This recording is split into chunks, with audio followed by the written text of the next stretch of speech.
bin dir auf der Straße begegnet. Mir hat er gesagt, dass es dir nicht gut geht. Es war kalt, den ganzen Tag hat es geregnet.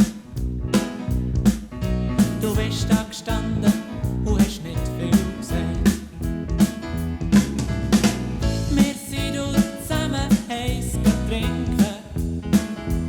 Manchmal hast du mir aus deinem Leben erzählt.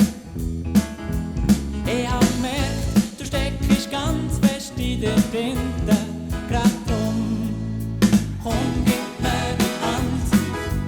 Wir wollen miteinander zu dem gehen, wo dich richtig kann verstehen. Los, komm doch mit zu dem, wo uns Leben gibt.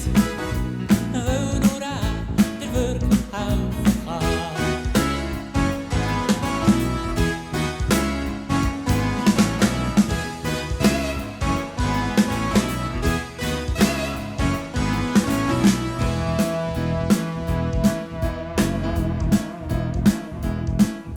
Du hast mir vorletzt einen Brief geschrieben. Von deinen Problemen in der Schule hast du mir erzählt.